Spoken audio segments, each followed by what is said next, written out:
Quando Deus quer te mudar para a próxima dimensão, Ele vai mudar você de roupa, te mudar de mesa. Meus amigos, é o Jackson Marques, como é que vocês estão? Prazer estar aqui. Estamos em mais um episódio do nosso Pão e Mesa Cast. Olha, um novo quadro, hein? Nós estamos com um novo apresentador hoje, é o Jackson, apresentador. Muito obrigado a vocês pela audiência que vocês têm nos dado. Compartilhe esse link com muita gente. Não retenha essa medida. Libere. O pão na mesa não pode ser dividido, ele tem que ser compartilhado. Não tem nenhum texto na Bíblia falando que Jesus dividiu os pães, ele se compartilhava. Qual a diferença de dividir os pães para compartilhar? É que tudo que você divide, você quer a maior parte, mas tudo que você compartilha, as partes são iguais. Quem tem a ambição divide, mas quem tem a visão compartilha. Quando você compartilha, você está cuidando de alguém. E um dos maiores sinais do amor não é dar presente, mas é cuidar. E cuidar fala de estar presente. Hoje estou aqui com meu amigo João, o JP, meu make-up. Estou aqui. Fala, galera. João, ele que tem cuidado do meu YouTube, gente. O João é um cara incrível. Deus tenha abençoado muito ele. Estou muito grato pela nossa amizade. Tá fluindo, né, João? Tá, graças a Deus. Muita coisa que eu aconteceu. Vamos lá, João. E vamos começar, né? Jackson, o que você pode me dizer sobre a culpa? Ô, João, a culpa, ela é uma prisão, cara. Por quê? A culpa não te traz a cura. Só o perdão que te conduz à paz. Pessoas deixam de viver o futuro extraordinário porque estão presos na culpa do passado. Culpa não tem a ver com o futuro. Culpa tem a ver com o passado. E todas as vezes que a sua mente está aprisionada na culpa, você deixa de ser você mesmo. Por exemplo, Jesus conta lá, a Bíblia diz que em João capítulo 5, tinha um cara que estava enfermo há 38 anos. Você sabe que 40 é um ciclo na vida. Os hebreus ficou 40 anos no deserto, Moisés 40 anos no deserto, Salomão reinou 40 anos, Davi reinou 40 anos, Jesus 40 anos no deserto, 40 é o ciclo. Ele está enfermo há 38 anos, faltando 2 anos para inteirar o ciclo, quem chega? Jesus. Vou quebrar o ciclo dessa maldição na sua vida. Você está 38 anos doente nessa mesma posição. Só que quando Jesus chegou, perguntou para ele assim, quer ficar curado? Posição, ele virou e falou assim, não tem um que me ponha lá. E ele vai falar, toda vez que eu vou, desce outra pessoa antes de mim. Você percebeu que ele não assumiu a responsabilidade, mas ele transferiu a culpa? Talvez as pessoas estão paralíticas porque ao invés de assumir a responsabilidade, estão transferindo a culpa. Quando você transfere a culpa, isso deixa você paralítico. A paralisia do seu ministério, a paralisia da sua potencialização tem a ver com transferência de culpa. Moral da história? Enquanto ele terceirizava e jogava a culpa nos outros, ele continuava paralítico. Talvez as pessoas não querem sair do lugar porque, ao invés de assumir as suas responsabilidades, preferem transferir a culpa. E aí eu volto a dizer, quando você transfere a culpa, fica mais pesado para você do que para os outros. Isso fala de Adão no Éden, né? Que olhou para Eva e Deus perguntou, Adão, o que aconteceu aí? A mulher que você me deixa. O Adão não assume a responsabilidade, mas ele transfere a culpa para a Eva. Aí a Eva vira e fala, não foi eu não, foi a serpente. Ninguém quer assumir a responsabilidade. Por que nós estamos perdendo o lugar de governo? Porque estamos transferindo a culpa. Aí lá no Éden, o Adão olhou para Eva e falou, a culpa é toda dela, viu? Mas na cruz, Jesus olhou para nós e falou, não, eu assumo toda a culpa. Forte, forte. Jackson, hoje em dia as pessoas têm procrastinado, têm falado que não tem tempo. O que você pode me dizer sobre o faça hoje? Muito bem a saber. Muito bom.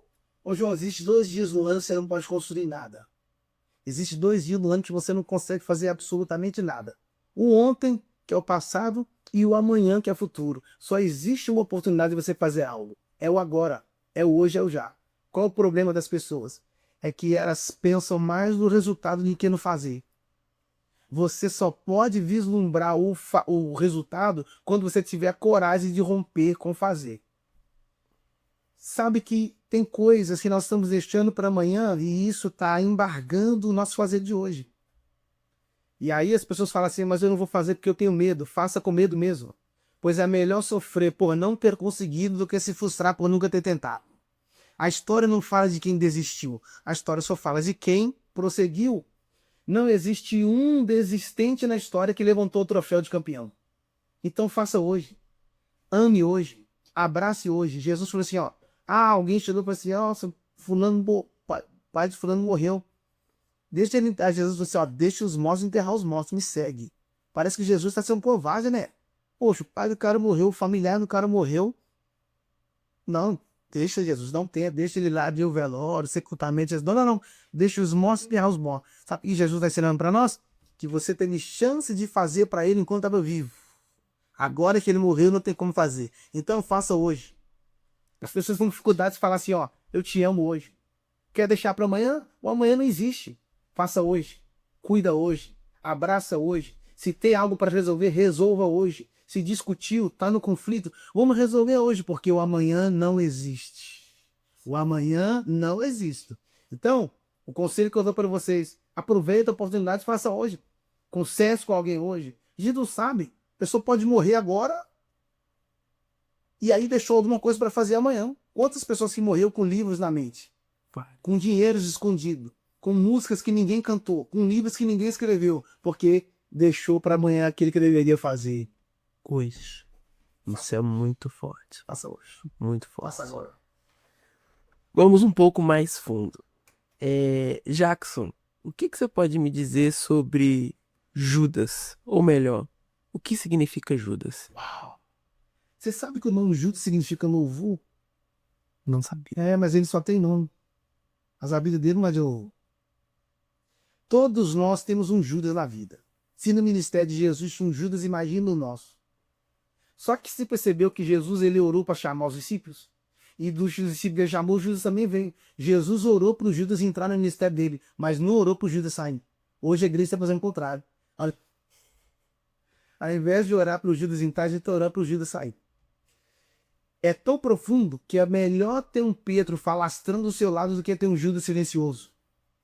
Talvez o Judas que você procura nos outros e não contou, talvez esteja escondido em você mesmo. Judas. Você já viu alguém falar, alguém que por nome Judas? Nunca. Na escola. Não tem. Judas. Você já viu, né? No aeroporto, última chamada, senhor Judas. Por que ninguém põe o nome de Judas no filho?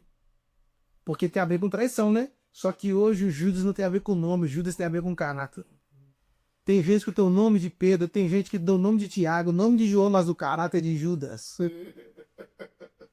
Então, Judas não tinha as moedas. Quando ele recebeu a moeda para vender Jesus, quando foi? Ele não vende Jesus, ele vende uma informação. Quando eu chegar lá, vou beijar o rosto dele, vocês não sabiam quem ele é. O beijo mais frio da história. Nem todo mundo que te beija te ama. É melhor receber a verdade de um amigo do que receber um beijo de um traidor. Tem gente te beijando de dia e te vendendo de noite. E você sabe por que Judas beijou Jesus à noite? Porque o traidor precisa da noite. Porque ele usa a noite como uma maquiagem para não revelar sua identidade. Porque ele não tem coragem de te encarar de dia. Então ele usa a escuridão da noite para te vender e dá para ir mais fundo. Eu prefiro ser um Tomé com a fé na ponta do dedo do que ser um Judas com a traição na ponta dos lábios. Uau. Você tá aí? Quando Judas pegou as moedas que ele viu que ele vendeu o maior tesouro dele, que era Jesus, ele tentou desfazer um negócio. Vamos desfazer, vamos destrocar. Eu te dou o dinheiro de volta, você devolve Jesus. Já era tarde.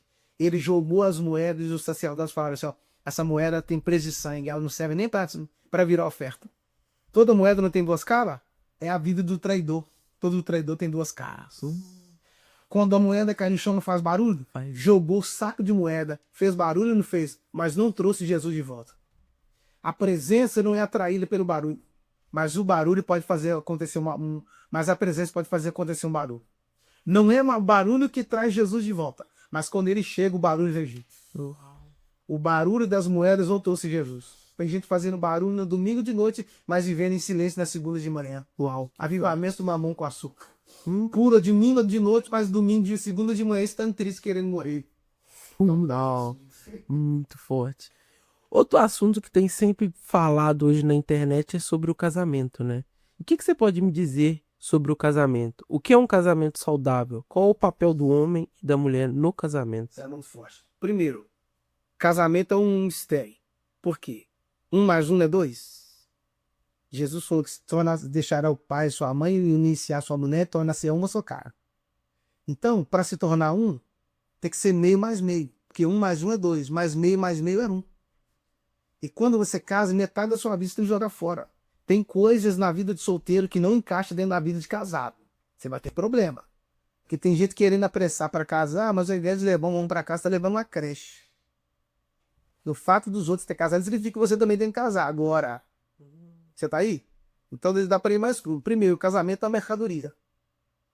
Você paga para casar, você paga para manter casamento, e quanto melhor a mulher, melhor o marido, mais você paga, e se morrer você paga até para enterrar. Olha que loucura. Casamento é uma mercadoria. Por que mercadoria? Não sei o que. Primeiro, casamento é um produto. Quando você chega no supermercado, você seja na loja, você vai comprar um produto, primeira coisa que você faz, você precisa olhar se aquele produto vai satisfazer você. É ou não é? Você não pode levar para casa aquilo que as pessoas dizem que parece com você. O fato de parecer com você não significa que te completa. Você pode estar levando a coisa que você gosta e não que você ama. Número 2, você precisa olhar a data de validade. Talvez é algo que já venceu. É um sentimento que já não é mais como antes. E tudo que você come estragado, fora do prazo, fora da data, vai te fazer mal. Olha a data. Talvez o prazo já venceu. Já não é mais aquele mesmo sentimento. Você tem que olhar o prazo. Número 3, você tem que olhar o preço. Você está disposto a pagar o preço por isso? De repente ela é uma mulher muito nervosinha, ele é um cara muito maluco. Tem preço a pagar. Você está disposto a pagar? Número 4, você tem que olhar o peso. Você consegue carregar isso aí? Quando a mulher de Ló virou uma estátua de sal, Ló não voltou para buscar ela não, porque é pesado demais carregar a estátua. Você está disposto a voltar para carregar essa mochila cheia de pedra? Por quê? Porque número 5 está aqui. Você vai ter que passar pelo caixa.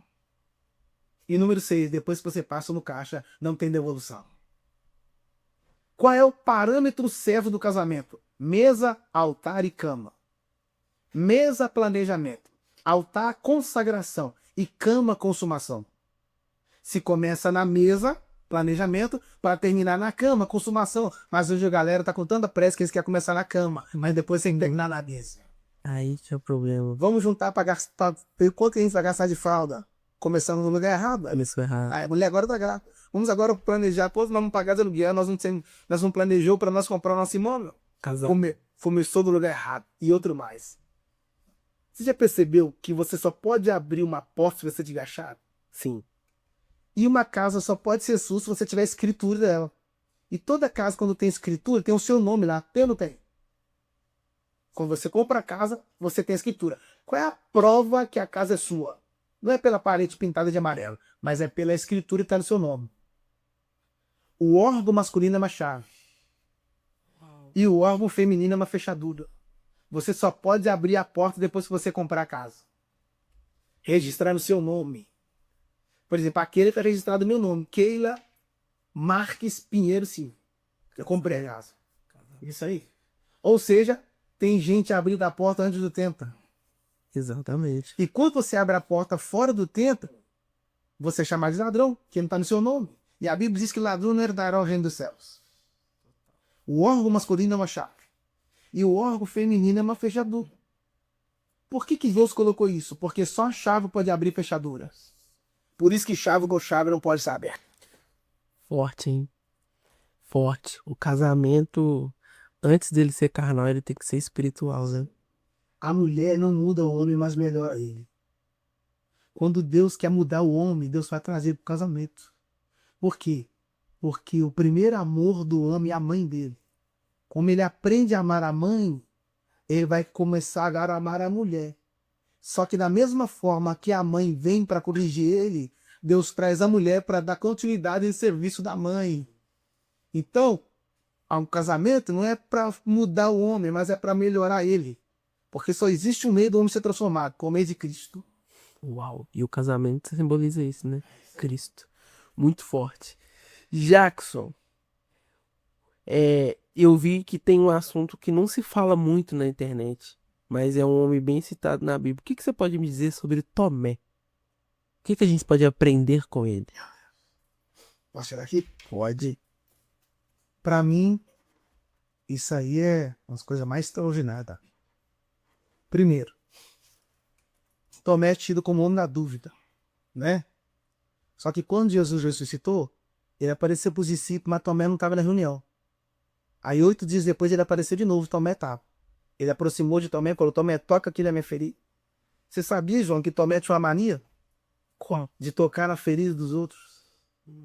Só que você não pode tocar em feridas que você não pode curar.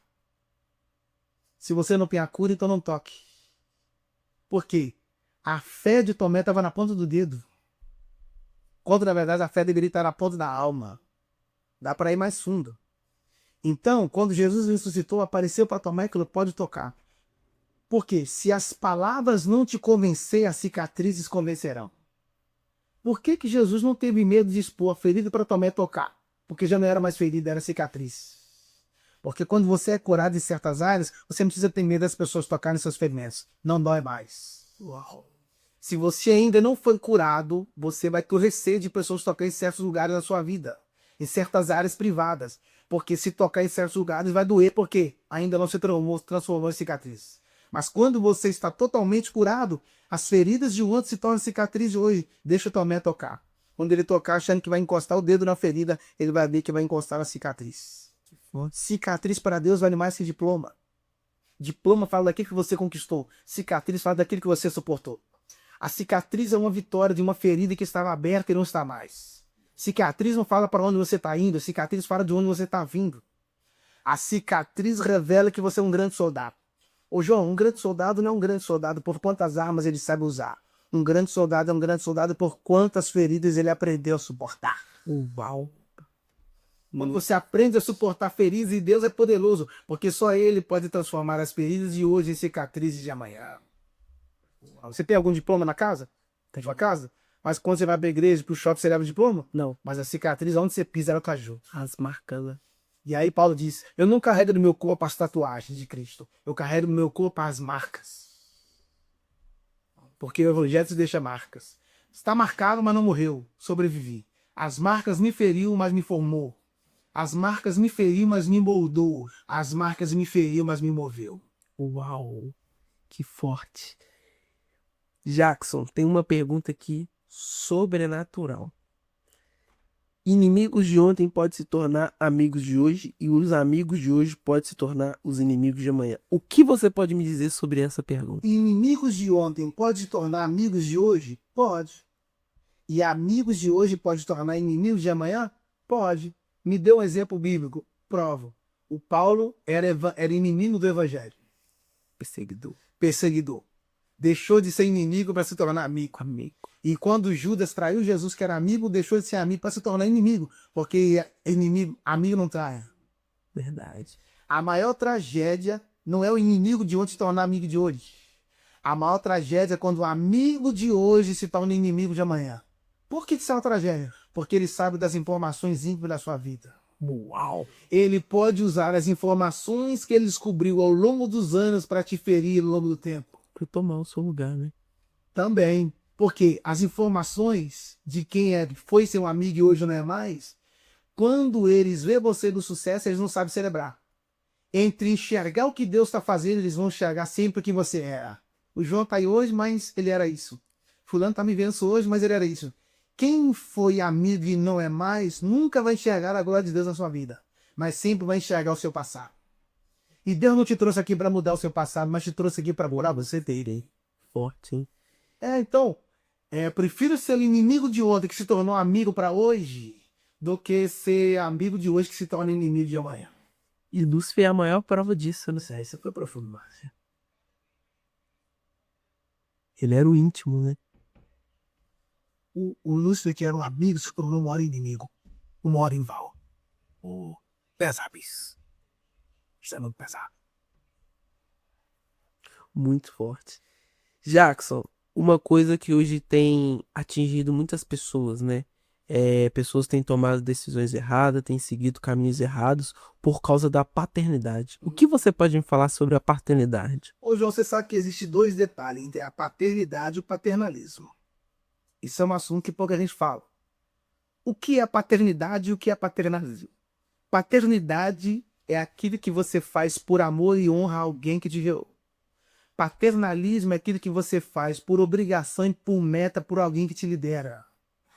Nem sempre quem tem o paternalismo vai ter a sua paternidade. Agora, quem tem a paternidade vai curar você do paternalismo. Uau. Paternalismo é quando eu coloco você debaixo das minhas asas e falo, você é meu.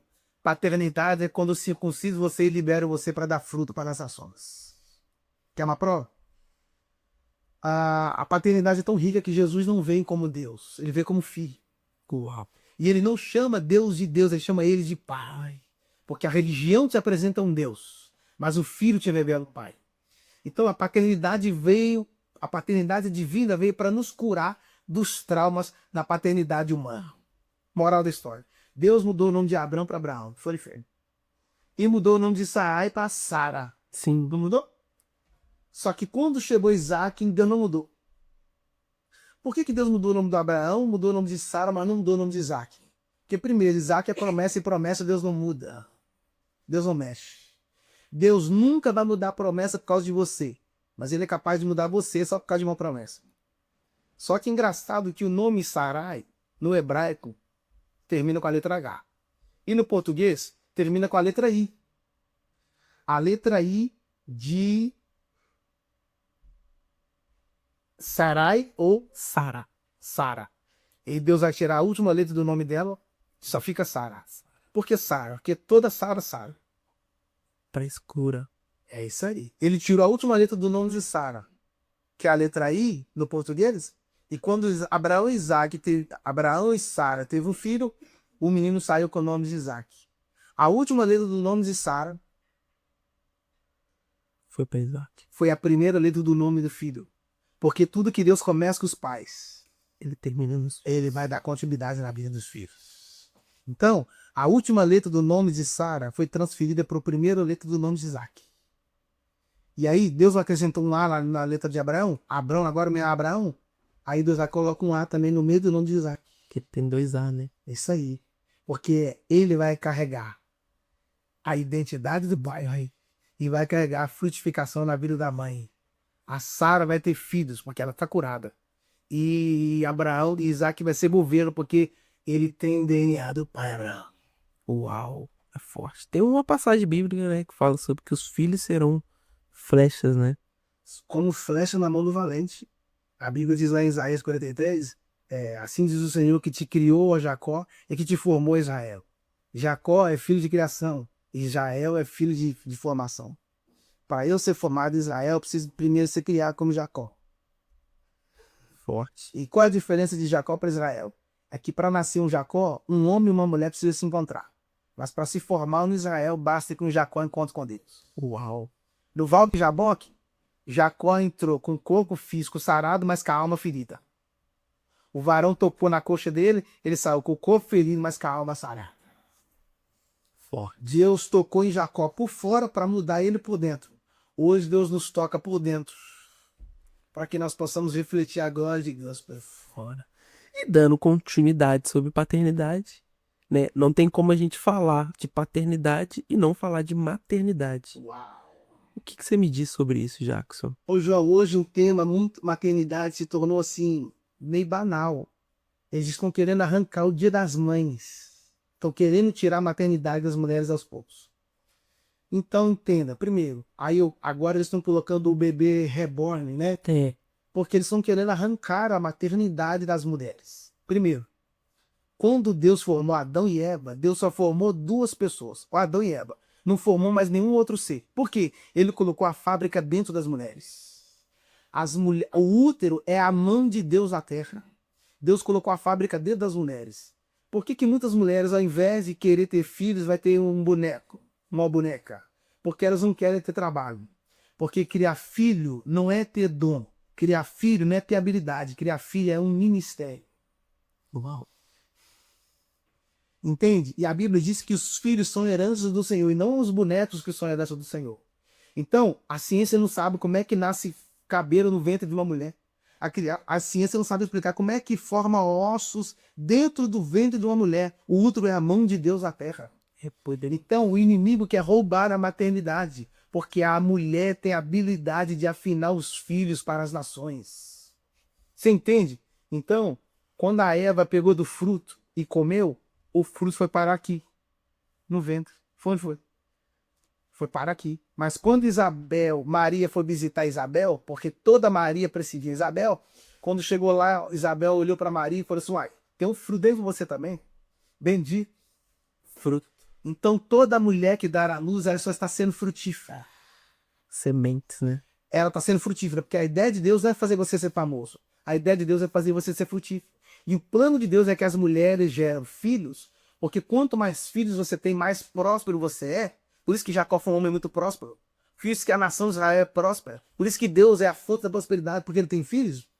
Que as mulheres estéreis, Deus curou elas para elas gerarem filhos. Raquel era estéril, gerou filho extraordinário. Rebeca era estéril, gerou filho extraordinário. Sara era estéril, gerou filho extraordinário. Isabel era estéril, gerou... Sedutor. Entende? Porque no reino de Deus ele cura a mulher estéril. A Bíblia diz que a mulher estéril será mãe de filhos. Uau. O ventre é a fábrica da produção de filhos. Entende? Então, quando você não quer gerar filhos e adota um bebê desse, um boneco desse, você só está impedindo de ser próspero. Porque criar filhos dá trabalho, mas é gratificante. Porque tudo que Deus começa nos pares. Tendo nos filhos a quantidade. Isso é poderoso. Jackson, para a gente finalizar, né? Também é um assunto muito pautado na internet, que é sobre propósito. Mas o que você pode me dizer sobre propósito? Todos nós temos chamadas, mas todos nós temos um único propósito. Então, João, o propósito fala de vida. O propósito é o único meio de você morrer por ele e viver por ele. Quando Jesus veio para a terra morrer, ele veio para um propósito. E quando ele ressuscitou, ressuscitou também para um propósito. O propósito é o único meio de fazer você morrer e viver ao mesmo tempo. Só que muitas pessoas estão confundindo entre viver o seu propósito e viver o propósito de Deus. Entende? Que a ideia de Deus não é fazer você bater metas. A ideia de Deus é fazer você cumprir um propósito. Quando você pega os seus sonhos e alinha com o propósito de Deus, você nunca se frustra. Entenda isso. Só que todas as pessoas que se perderam no propósito, perdeu porque abraçou a proposta. Nem todo propósito, nem toda proposta é propósito. A proposta é o maior inimigo do propósito. Por exemplo, Sansão perdeu o cabelo. Foi ou não foi? Foi. Pior foi João Batista que perdeu a cabeça. O que você prefere? Perder o cabelo ou perder a cabeça? Perder o cabelo. É melhor perder o cabelo do que perder a cabeça. Mas João preferiu perder a cabeça do que perder o cabelo. Porque João perdeu a cabeça por causa de um propósito. E Sansão perdeu o cabelo por causa de uma proposta. E Sansão perdeu não só os cabelos, como perdeu a vida por causa de uma proposta. Então, não permita que as propostas afastem você do seu propósito. Porque a proposta vem do homem, mas o propósito vem de Deus. A proposta vem para te derrubar, mas o propósito vem para te erguer. João, a questão não é saber o quantas vezes você caiu. A questão é saber o quantas vezes você está disponível para se levantar, para se erguer. Porque dentro do propósito existe uma matéria chamada maturidade. Quando você nasceu, e eu disseram, você ganhou o digital do pé. Foi ou não foi? Foi. Mas quando você cresceu, você ganhou o digital da mão. Por quê? Porque quando você nasceu, ganhou o digital do pé, porque fala da trilha da vida que você ia caminhar. Mas quando você cresceu, ganhou o digital da mão, porque fala da maturidade dos seus feitos. Moral da história. Tem gente que cresceu, mas ainda só tem a digital do pé. Em um dos episódios do Chaves, você já percebeu que o Chaves, o Kiki e a Chiquinha, eles cresceram, mas a roupa deles ainda é de criança? De criança. Por quê? Eles cresceram por fora, mas não amadureceram por dentro. E qual o grave problema de muitos cristãos? É que eles estão envelhecendo, mas não estão amadurecendo. Maturidade não é ter cabeça branca, maturidade é ter mente plena. Maturidade é um meio que Deus utiliza para te formar. A maturidade vai te ensinar a receber o não. A forma como você reage um não vai determinar se você é um menino ou se você é um homem maduro. Maturidade vai te ensinar a aprender a viver e conviver com as diferenças. Hoje, se você tem uma ideia diferente da minha, nós não podemos ser amigos. Porque se eu quero trazer para minha equipe pessoas que pensam igual a mim, então eu me torno medíocre. Porque quem pensa igual, quem veste igual, quem fala igual é escravo. E Jesus disse, se vocês fizerem apenas o que eu vos mando, vocês são servos inúteis. Sabe, hoje, lembra daquele texto do paralítico de Cafarnaum? Que ele subiu em cima do telhado? Não arrancou o telhado? Arrancou o telhado, mas não derrubou as paredes. Qual o problema hoje? É que o segredo daquela casa não estava no telhado, não estava na cobertura, estava no fundamento. Eles não estavam em cima do telhado? O telhado naquela época era feito de barro com grama. Por que o telhado não caiu? Porque Jesus estava lá embaixo. Porque quando você começa uma construção, você não começa pela cobertura. Você começa pelo fundamento. Uau. Dá para ir mais fundo? Dá. Você já percebeu que você pode mudar a cobertura de uma casa? Só não pode mudar o fundamento dela. Se você mexer na cobertura, a casa continua de pé. Mas se você mexer no fundamento, a casa pode desmoronar. E a Bíblia diz que Jesus é posto como fundamento e não sobre cobertura. E a Bíblia também diz que a fé é o firme fundamento. Tudo que você constrói aonde não há fundamento desmorona. Todo fundamento começa de baixo. Isso aí. Por que as pessoas não querem? Se você perguntar com alguém, você quer ser o quê? Janela, porta? As pessoas vão falar, eu quero ser anel, quero ser porta, eu quero ser o teto. Mas ninguém quer ser coluna, porque a coluna não aparece, mas é ela que sustenta. Uau! Entende? Você não precisa aparecer, você só precisa sustentar. Quando Deus sustentava a nuvem sustentava Moisés, Moisés sustentava o povo. Deus guiava a nuvem guiava Moisés, Moisés guiava o povo. A nuvem está em cima e embaixo. A nuvem tá em cima. E Moisés está onde? Embaixo. Então não foi Moisés que deu direção para a nuvem. Foi a nuvem que deu direção. Então nesses últimos dias não é a terra que vai dar direção para os céus. Uau. É o céu que está dando direção para a terra. Deus não colocou a nuvem para guiar o povo? Mas quando os magos se encontrar com Jesus, Deus colocou o quê? Uma estrela. A estrela fica onde? No céu. E a nuvem fica onde? No céu também. Você percebe que para encontrar tesouros eternos você não pode olhar para baixo? Que é para ser? Porque o mapa do crente na terra é os céus. É assim na terra como no céu. Se a Bíblia fosse uma música, o refrão seria assim na terra como nos céus. A estrela, a nuvem levou o povo em direção a um lugar. Foi. Mas a estrela levou os magos em direção a uma pessoa. Vou repetir. A nuvem levou os hebreus em direção a um lugar. Mas a estrela levou os magos em direção a uma pessoa. Jesus não vai ficar com ciúme se você se tornar uma estrela. Contanto que você use o seu brilho para levar pessoas a Cristo, é isso que importa. A nuvem levou o povo em direção à terra prometida, mas a estrela levou os magos em direção ao prometido. Que forte. Estamos juntos. Uma honra estar aqui com o João, as meninas estão aqui nos servindo. Deus abençoe. Agradecer mais uma vez. Até a próxima. Pão e Mesa Cast. Deixe o seu like.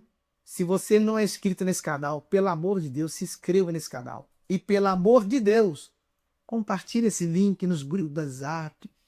Deixe essa mensagem chegar aos corações e que Deus possa aliar você para os próximos dias. Promessa de Deus na sua vida não é quando você pode. Promessa de Deus é quando você não pode. Quando você pode, Deus está fora. Quando você não pode, Deus está dentro. Tudo que Deus prometeu aí está de pé. Beijo de coração, Deus abençoe vocês e até a próxima. Um abraço.